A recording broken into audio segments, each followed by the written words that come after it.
మనం చాలా క్లియర్‌గా ఉన్న మన ప్రశాంతత చెడిపోవడానికి ఒక చిన్న రీజన్ ఉంది.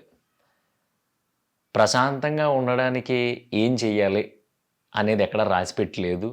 ప్రశాంతంగా ఉండాలంటే ఎలా బ్రతకాలి అని చెప్పే థియరీ కూడా ఎక్కడ లేదు. దాని గురించి రాగా రియలిస్టిక్‌గా సిగ్గు, లజ్జ లేకుండా మాటేసుకుంటే క్లారిటీ వచ్చేద్ది. సో, మాట్లాడుకుందాము అంటే గనక ఆ కిందకెళ్ళి ఒకసారి ఒక లైక్ కొట్టెయి. ఎందుకంటే ప్రశాంతత కోసం చాలామంది వెయిట్ చేస్తున్నారు కాబట్టి, ఆళ్ళందరికీ మన వీడియో ఎళ్ళాలి కాబట్టి ఆ లైక్ అడుగుతున్నా. ఒక్కసారి లైక్ కొట్టెయి. మొదలెడదాం. అయిపోయిందా? ఏదైనా కొనుక్కోకుండా తెచ్చుకోగలిగింది ఉంది అంటే, ఆ ఉన్నటిల్లో ప్రశాంతత అనేది కూడా ఒకటి. అదేంటి ఇన్ని కష్టాల్లో ప్రశాంతంగా ఉండడం ఎలాగా? అసలు ఇన్ని ప్రెషర్సు, ఈ చుట్టుపక్కల నుంచి ఇన్ని ప్రాబ్లమ్సు, ఇన్ని కష్టాలు, ఇన్నున్నప్పుడు మనం ప్రశాంతంగా ఉండలేం గురు అంటావా? అది ఫస్టు అదేదైతే అనుకుంటున్నావో దాన్ని మానేయి. నేను ప్రశాంతంగా ఉండలేను అనుకుంటున్నావు అంటే, నీకు మ్యాటర్ అర్థం కాలేదని. ఒక చిన్న కథ చెప్తా విను.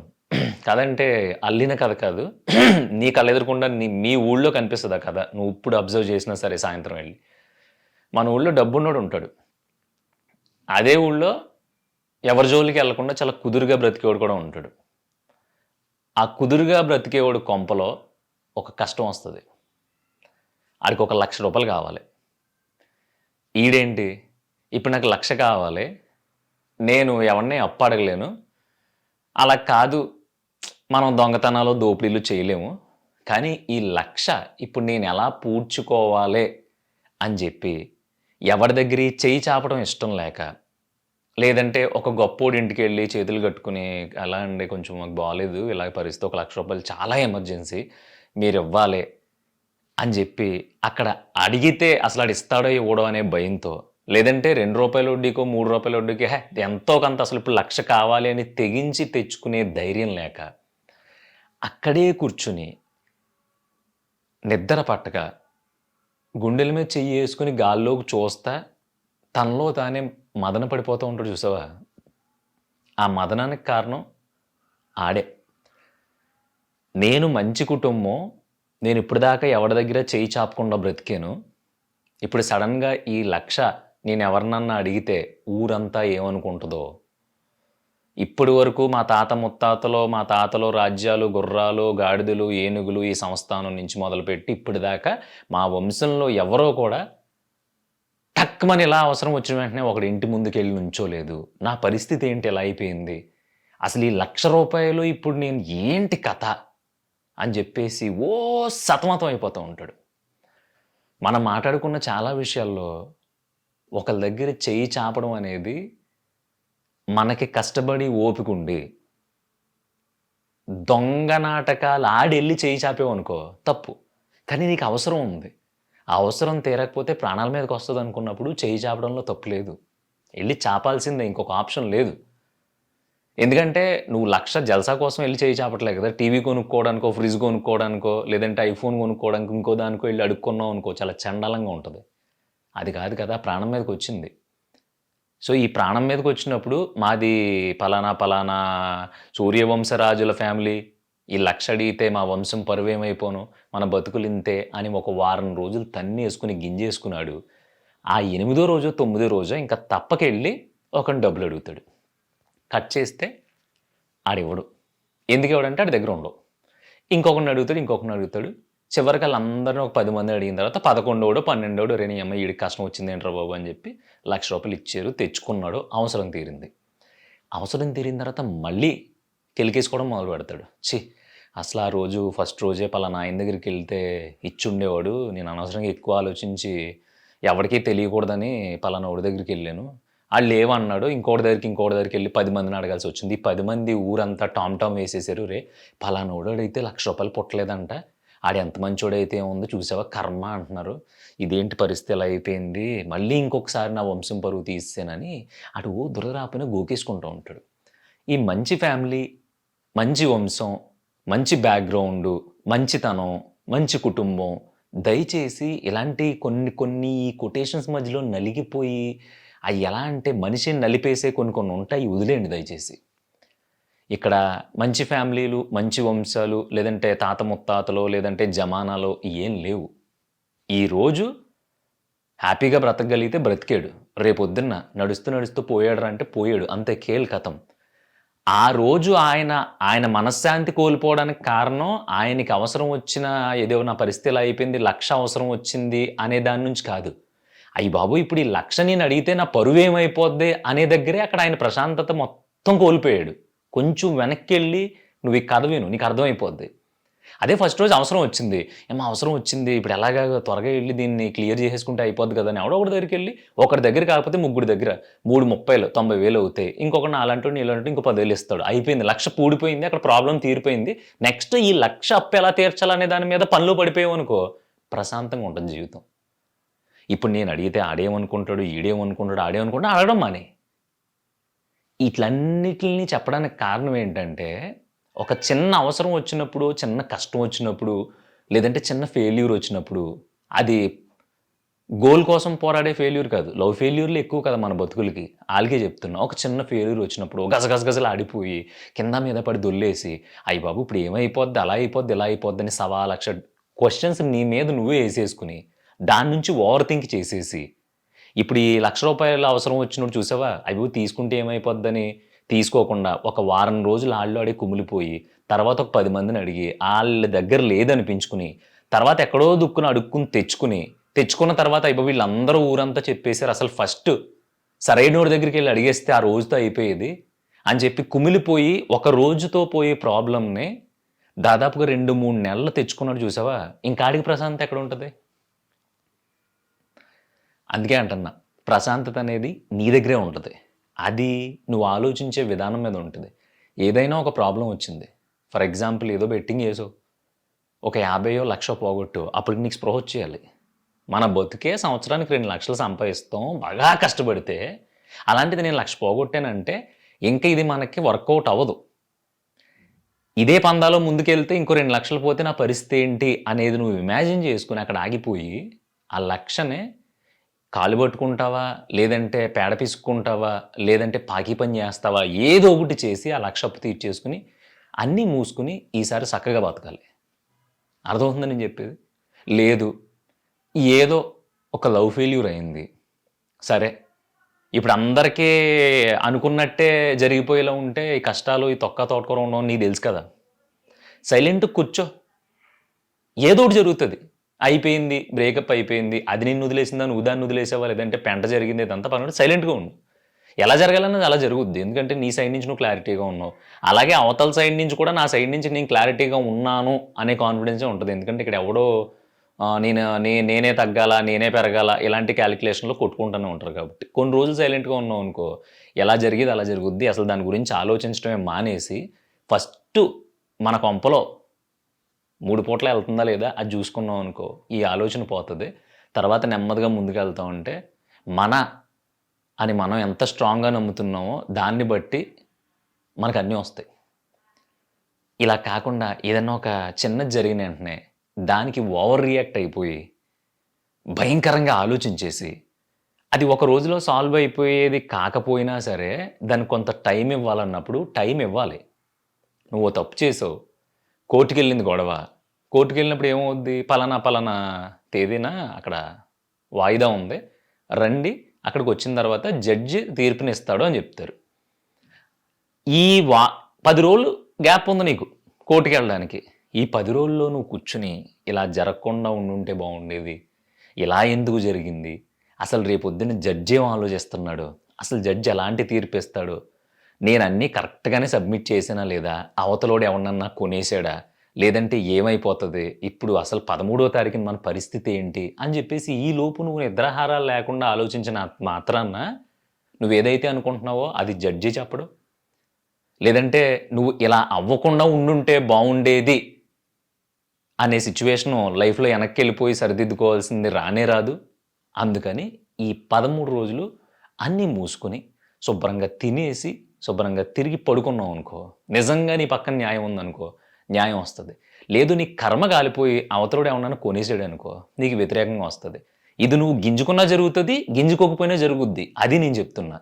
సో, ఇక్కడ పీస్ ఆఫ్ మైండ్‌ని దొబ్బెట్టుకునేది ఎవరో నువ్వే. నువ్వే 100% దాన్ని నీకు నువ్వే చేసుకుంటున్నావు. నేను ఇంత పొడుగు మెయిల్ రాశాడు. అన్నా నాకు ఎలా అంటే నేనన్నీ నిజం చెప్పాను. అవతలోళ్ళు అర్థం చేసుకుంటారని. కానీ అర్థం చేసుకోకుండా ఆళ్ళిష్టం వచ్చినట్టు ఆ అమ్మాయి అరిచేసి ఎళ్ళిపోయిందన్నా. నేను దాచుకుని అబద్ధం చెప్పకూడదు. ఎందుకంటే ఇది నా పిల్ల అనుకున్నాను గాబట్టి నేను నిజం చెప్పేసాను. పెంటయిపోయింది మొత్తం. దొబ్బేసింది. ఇంకసల ఫోన్‌లు లిఫ్ట్ చేయట్లేదు. బ్లాక్ చేసేసింది. మాట్లాడట్లేదు. అంటే ఎదురుగుండా కనిపిస్తే ఎవరు నువ్వు అనేలా ఉంది. నేను చేసిన తప్పేంటన్నా అన్నాడు. నాకనిపిచ్చింది అసలు ఈయన నిజం ఎవడు చెప్పమన్నాడు? అంటే పడుకున్న గుర్రాన్ని లేపి తన్నించుకోవడం అంటారు ఇదే. జెన్యూనిటీ, నిజాయితీ అనేది అన్ని చోట్ల పనిచేయదు. అన్ని చోట్ల చూపించకూడదు కూడా. ఇప్పుడు నువ్వు కొట్టులోకెళ్ళి ఒక వస్తువు కొనుక్కున్నావు. ఒక వస్తువు కొనుక్కున్నప్పుడు సబ్బు కొనుక్కున్నావు. ఓపెన్ చేసి చూసావు. వాసన చూసావు, అదిరిపోయింది. ఇంటికి పట్టుకెళ్ళావు, స్నానం చేసేసావు. తర్వాత అలా వెళ్తా ఉంటే షాప్ ఓనర్ కనిపించాడు. షావుకార్ గారు సబ్బు అదిరిపోయింది. అసలు మామూలుగా లేదు, కొత్త బ్రాండ్ ఎక్కడ తెచ్చారండి అంటే, కొత్త బ్రాండ్ ఏంటండి మన షాప్‌లో అన్నీ పాత బ్రాండ్‌లే కదా అన్నాడు. లేదండి అది మీరు ఫస్ట్ షోకేస్‌లో పెట్టారు కదా! అది యెల్లో కలర్ ఉంది సబ్బు అది అది నిన్న తీసుకున్నాను. ఒకటే ఉందన్నాడు మీ వోడు అంటే, అండి అది ఒకటే ఉండటం కాదండి బాబు. అది టెస్టింగ్ కోసం తీసుకొచ్చింది. అది ఆల్రెడీ మా షాప్‌లో యూజ్ చేశారు. చేతులు కడుక్కోవడానికి అయ్యి స్మెల్ ఎలా వస్తుందో చూసారు.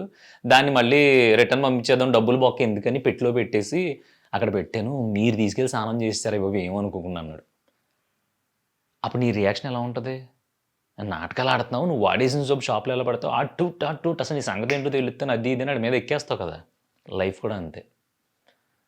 మన ఏ సిట్యుయేషన్‌లో ఉన్నామో ఆ సిట్యుయేషన్ బట్టి మనం బిహేవ్ చేయకపోతే కొన్ని సార్లు చాలా కోల్పోవాల్సొస్తది. ఆ తప్పు కూడా నీదే. ఇప్పుడు పెద్ద నీదేంటి దాన్ని భాషా ఫ్లాష్ బ్యాక్ చెప్పకపోతే రోజులు గడవవనుకున్నావా? లేదంటే అవతలోళ్ళు నిన్ను నమ్మరనుకున్నావా? అయిపోయింది గతం వదిలేసేయి. ఈసారి నుంచి నెక్స్ట్ డే నుంచి నువ్వేంటి? నెక్స్ట్ రోజు నుంచి నువ్వేంటి అనేది క్లారిటీగా ఉన్నావనుకో సరిపోద్ది కదా! నువ్వు అనవసరంగా ఏయేయో చెత్తంతా చెప్పిన తర్వాత అవతలోళ్ళ మైండ్ కుదురుగా ఉంటదా? అందులో నీ మనిషి బుర్ర. ఇప్పుడు మనం మాట్లాడుకునేదే అదే ప్రశాంతత గురించి. చెప్పి నీ ప్రశాంతత పోగొట్టుకున్నావు. విని అవతలోళ్ళు ప్రశాంతత పోగొట్టుకున్నారు. ఈ అమ్మ ఈ ఎదవ ఆళ్ళకే ఎలాంటి ఆలోచన వస్తదంటే, ఈ ఎదవ అసలు ఈ ఎదవ ఫ్లాష్ బ్యాక్ గురించి చెప్పకుండా ఉంటే బంగారులా ప్రేమించుకునేవాళ్ళం. ఈ ఎదవ వచ్చి ఫ్లాష్ బ్యాక్ చెప్పి పడదొబ్బాడు. ఇప్పుడు ఈడితో బలవంతంగా ఎలా ఉండగలం అనేది ఆళ్ళ సైడ్ నుంచి కూడా పాయింటే. ఇక్కడ చేసుకుందంతా ఎవరు? నువ్వు. నీ ప్రశాంతత పోగొట్టడమే కాకుండా అవతలోళ్ళని కూడా చెడదొబ్బావు. అందుకని ఈ అన్నిట్ల నుంచి కీ పాయింట్ ఎక్కడుందంటే, నువ్వు ఆలోచించే విధానం బట్టి. నీకొక ప్రాబ్లమ్ వచ్చినప్పుడు, ఆ ప్రాబ్లమ్ ఎక్కడి నుంచి క్రియేట్ అయింది? ఇప్పుడు దాన్ని మనం ఎంతవరకు సాల్వ్ చేయగలం? 100% కాకపోయినా దాన్ని ఎంతవరకు రెక్టిఫై చేసి ఇది చేయగలం అనేది నువ్వు క్లారిటీగా కూర్చొని ఆలోచిస్తే, కొంతైనా భారం తగ్గుతది. అలా కాకుండా ఇది జరగకుండా ఉండుంటే బావుండు, ఇలా ఎందుకయిపోయింది, రేపొద్దున్న ఏమవుద్ది, దీని తర్వాత ఏమవుద్ది అంటే, అది ఎలా అవ్వాలో అలా అయ్యి తీరతది నువ్వు ఏం చేసినా సరే. అలాంటప్పుడు నువ్వేం చేయాలి? ఎంత తొందరగా వీలైతే అంత తొందరగా దాని గురించి మాత్రం ఆలోచించి, దాని సొల్యూషన్ గురించి మాత్రమే వెతికి, దాన్నలా పక్కన పెట్టేసి, మిగతా పనులు ఎప్పుడు ఎలా స్నానం చేస్తావో, ఎప్పుడు ఎలా ఆఫీస్‌కెళ్తావో, ఎప్పుడు ఎలా సినిమాకెళ్తావో, ఎప్పుడు ఎలా ఫ్రెండ్స్‌ని కలుస్తావో, ఎప్పుడు ఎలా ఓటేస్తావో, ఎప్పుడు ఎలా 90 ఏస్తావో, ఈ దినచర్యలన్నీ కంటిన్యూ చేసుకున్నావనుకో ప్రాపర్‌గా, ఏ ఇబ్బందులు ఉండవు. అలా కాకుండా ఈ దినచర్యలు ఏవైతే ఉన్నాయో అన్నీ పక్కకు దూసేసి, ఆ ప్రాబ్లమ్ మొత్తం సెంటర్‌లోకి లాగేసి, దాన్ని సాగదీసేసి, పిసికేసి, సింపేసి, బొక్కలు పెట్టేసి, అన్ని బొక్కల్లో నుంచి దూరిపోయి, ప్రతి బొక్క ఇంత పెద్దగా ఉందేంటని వెతుక్కోవడం మొదలుపెట్టావనుకో, చివరికి నీ గుండెకి ఒక చిన్న సైజు బొక్క పడుద్ది. దాన్ని పూడ్చడానికి మళ్ళీ ఏ యశోదానో, లేదంటే ఏఐజీలోనో ఇంకో 10, 15 ఇంకో పెద్ద బొక్క పడుద్ది. అన్నట్లోకి మీ ఫ్యామిలీ ఎళ్ళిపోయి, ద హోల్ ఫ్యామిలీ అదనమాట. ఇవన్నీ అందరికీ జరుగుతాయా? జరగవా? అని పక్కన పెడితే, ఖచ్చితంగా నీ లోపల నువ్వు పెట్టుకునే టెన్షన్ అనేది తూట్లు పొడి చేస్తది. అది నీకు తెలీదు. ఎంత సంపాదించినా, ఎంత గొప్ప పిల్లని ప్రేమించినా, ఎంత అందమైన పెళ్ళాం ఉన్నా, ఎంత కోరుకున్న పని చేస్తున్నా సరే, అందరూ ఇయన్నీ చేసేది దేని గురించి అనుకుంటున్నావు? హమ్మయ్య! అదిరా అనేది. ఇదేంటి? ప్రశాంతత. ప్రశాంతత అంటే ఏంటి? ఇంకా వేరే ఆటిల గురించి పాకులాట లేకుండా ఒక చిన్న సైజు విశ్రాంతి లాంటిది. అది మనిషి లైఫ్‌లో ఎలాగా ఉండదు కాబట్టి, కనీసం ఆలోచనల్లో అయినా టెన్షన్ పెట్టుకోకుండా, ఎక్కడైనా కొంచెం రిలాక్స్‌డ్‌గా ఉండని చెప్తున్నా. ఎన్నో అనుకుని ఉంటావు గురు చిన్నప్పటి నుంచి. ఎన్నో అనుకుని ఉంటావు నువ్వు. నేను పెళ్లి చేసుకోకూడదు ఇప్పుడు. నేను అమ్మాయిని కదా! నాకు 18, 19 చేసేస్తారు. కానీ నేను చదివేసి ఇరగదీసేసి నేను చదివేస్తే నాకు పెళ్లి చేయరు. ఒకవేళ పెళ్లి చేసినా చేసుకున్నోడు చదివిస్తాడనే ఉద్దేశంతో స్టార్ట్ అయిన నువ్వు, అత్యవసర మార్కులతో పాస్ అయ్యి ఇప్పుడు సామానం తోముకుంటున్నావు. నువ్వనుకున్నదయిందా? అవ్వలేదు. అలా కాదు ఏ రోజుది ఆ రోజు చదివేసి, అసలు మొత్తం అన్నీ క్లాస్ టాపరొచ్చేసి త్రిబుల్ ఐటీ జీడీ మెట్లలో చదివేయాలి. లేదంటే అక్కడిక్కడ చదివేసి సాఫ్ట్‌వేర్ కంపెనీకెళ్తే మొత్తం చుట్టూ కలరింగు, గుంటలో లైఫ్ సెట్ అయిపోవాలంతే అనుకున్నాం. కట్ జేత్తే ఏమైంది? ఇంజినీరింగ్‌లోనేమో 10ని లేదంటే ఎంబీఏ చేత్తేనేమో 6, డిగ్రీ చేత్తేనేమో 2 పట్టుకొని ఏది పూర్తిగా అవ్వకుండా డిస్కంటిన్యూ చేసేసి అక్కడ ఇక్కడ గుమస్తా ఉద్యోగాలు చేసుకొని 20కి, 25కి మనం ఇక్కడ దొర్లుతున్నాం. ఏదన్నా మనం అనుకున్నట్టు అయిందా? స్టిల్ ఈ రోజు పొద్దున్న లేసిన తర్వాత నువ్వు ఎన్నో అనుకుని ఉంటావు. ఎన్నయినయి నువ్వు అనుకున్నయి? కదా! అప్పుడేం జేయాలి? ఫస్ట్ రిలాక్స్‌డ్‌గా ఉండు. నీ వరకు అయిందంత వరకు, నీ కష్టం ఎంతవరకు పెట్టగలవో అంతవరకు పెట్టేసి, అన్నీ మూసుకొని, నీ పని నువ్వు చేసుకుంటూ ఎళ్ళిపో. నీకేదన్నా అవసరం వచ్చిందనుకో, ఆ అవసరం ఇంక పూడ్చలేనిది. ఇప్పుడు మనం ఎళ్లి ఈ అవసరాన్ని తీర్చుకోవాలి అనుకున్నప్పుడు, నిర్మొహమాటంగా ఎళ్లి, ఆ అవసరంకి సంబంధించింది ఏదైనా సరే అడిగి తెచ్చుకోవడం నేర్చుకో. చెయ్యి చాపకో ఎవడి దగ్గర, అసలు చెయ్యి చాపే అలవాటు లేదు అనుకో, అసలు ఆ అవసరాల జోలికే ఎళ్ళకు. కానీ ప్రాణం మీదకొచ్చినప్పుడు, అది ఒకవేళ ఈరోజు మనకి దక్కకపోతే ఒక 10 సంవత్సరాలు వెనక్కెళ్ళిపోతాం అనుకున్నప్పుడు చెయ్యి చాపడంలో తప్పు లేదు. ఇది ఇంతలా ఎందుకు చెప్తున్నా అంటే, ఇప్పుడు ఈ వీడియో అన్నంత అయిన తర్వాత ఒకడొస్తాడు కామెంట్ బాక్స్‌లోకి. "అదేం బ్రో మొన్న నువ్వే కదా ఎవరి దగ్గర చెయ్యి చాపకూడదు అసల కల్లా కూడా అన్నావు" అంటాడు. అవును చాపకూడదు. 100% చాపకూడదు. ఈఎంఐలో నానా రొట్టా కొనేసి 10,000 తక్కువొస్తే ఫ్రెండ్‌కి ఫోన్ కొట్టకూడదు.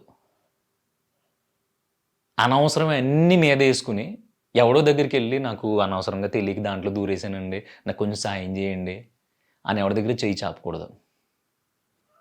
నీ అవసరాలకు మించి ఆశపడి, నీ బతుక్కి మించి కళ్ళకనేసి ఆడెవడో ఎక్కడెక్కడో తిరుగుతున్నాడు కదా అని ఆడు కూడా రోజు తిరగడం మొదలుపెట్టి లాస్ట్‌కి లాస్ అయిపోయి, ఆడి దగ్గరికెళ్ళి ఇంకోడి దగ్గరికెళ్ళి చెయ్యి చాపకూడదు.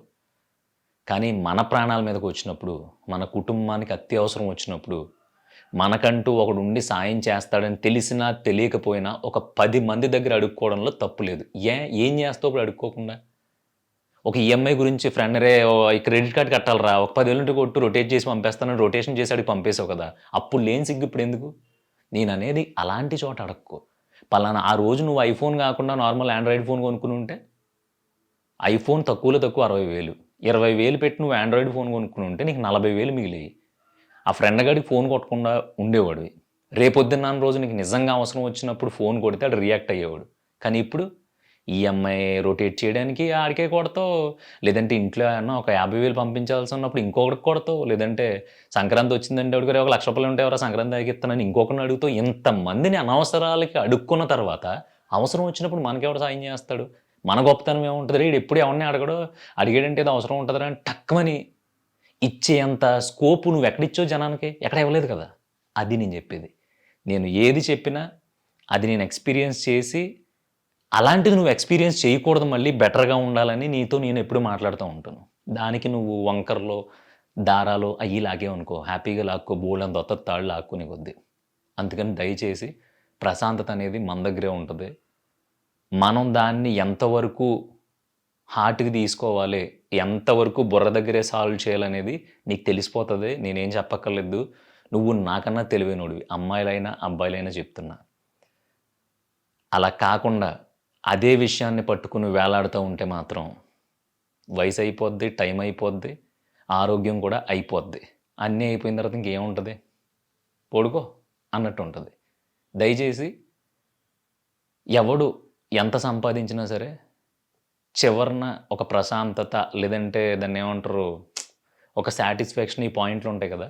ఆటిల దగ్గర ఆగిపోవాల్సిందే. అంతకు మించి బియాండ్ ఎళ్ళడానికి ఏమీ ఉండదు. ఏ అందమైనా సరే దాన్ని ఆస్వాదించడానికి ఒక పాయింట్ ఉంటది. సంపాదించడానికి కూడా దానికి అవధులు లేకపోవచ్చు గానీ, సాటిస్ఫాక్షన్ కూడా ఒకటుంటది. అంటే ఇంత సంపాదించిన తర్వాత చాలు అనేది కాదు. యమ్మ! బావుందిరా! ఇప్పుడు నేను సంపాదించడానికి ప్రయోజకుడిని అయ్యాను కైండ్ ఆఫ్ థాట్స్ వస్తాయి చూసావా? అప్పుడు నీకు కొంచెం రిలాక్స్‌డ్‌గా ప్రశాంతంగా అనిపిస్తది. అయ్యి కేవలం నువ్వు పరుగులు పెట్టినప్పుడు మాత్రమే. కానీ ఇప్పుడు సాదా సీదాగా బ్రతుకుతూ కూడా ప్రశాంతంగా ఉండలేకపోతున్నావు చూసావా? అది నువ్వు కోరి తెచ్చుకున్నది. ఉద్యోగం చేసుకుంటున్నావు, ఇంటికొస్తున్నావు. హాయిగా పడుకోవడం మానేసి ఎప్పుడో జరిగే దాని గురించి ఇప్పుడు ఎందుకు బాసు? పోనీ దాన్నేమన్నా నువ్వు కంట్రోల్ చేయగలవా అంటే కంట్రోల్ చేయలేవు. మరి ఈ జంజాటాలెందుకు? ఎళ్ళామా, పని చూసుకున్నామా, వచ్చామా, తిన్నామా, పడుకున్నామా. అదర్ యాక్టివిటీస్ అన్నీ మీదేసేసుకొని మ్యాచ్‌ల మీద బెట్లేసేసి దాని మీద ఇంకోటేసి, ఇంకోటేసి, ఇంకోటేసి ఫోన్‌లు పట్టుకుని అవి ఏమైపోద్దో ఏమో ఏదోకటవుతది. అసలు నువ్వు ఆ డబ్బు లేకుండా ఉంటే ఆడేమైపోతే నీకేంటి? హాయిగా పడుకొని పొద్దున్న పేపర్ చూస్తే ఎవడు గెలిచాడో తెలుస్తది. లేదంటే హ్యాపీగా బెట్టేయకుండా మ్యాచ్ చూసావనుకో, ఎవడు కొట్టినా హ్యాపీగానే ఫీల్ అవుద్ది. ఇండియా గెలిస్తే అదుర్స్ అనిపిస్తది. ఒకవేళ ఓడిపోతే ఛా! అనవసరంగా ఓడిపోయింది. నెగ్గుంటే బావుండేది. ఈ చిన్న గిల్ట్ ఒక్కటే ఉండి పడుకుంటావు. అలా కాకుండా అదే దాంట్లో నువ్వు డబ్బులు పోగొట్టుకుంటే ఆ రోజు నిద్ర పట్టదు. తర్వాత రోజు ఎవరిని అడుక్కోవాలా అనే థాట్ మైండ్‌లో రన్ అవుద్ది. ఇయన్నీ మనకు అనవసరం. ప్రశాంతత నీ చేతిలోనే ఉంది. ఇది మాత్రం నీకు అవసరం. ఎందుకు అవసరం అంటే, ఒక్కసారి ఏమన్నా తేడా వస్తే జీవితాలు తలకిందులైపోయి, జీవితాంతం ఏడవకూడదు అనుకుంటే, ఫస్ట్ నువ్వు ప్రశాంతంగా ఉండు. ప్రశాంతంగా ఉంటే నువ్వు తీసుకునే నిర్ణయాలు అంత క్లారిటీగా ఉంటాయి. అంత సక్సెస్‌ఫుల్‌గా ఉంటాయి. ఇది నిజమో కాదో నీకు తెలియాలంటే ఒక 2 రోజులు ట్రై చెయి.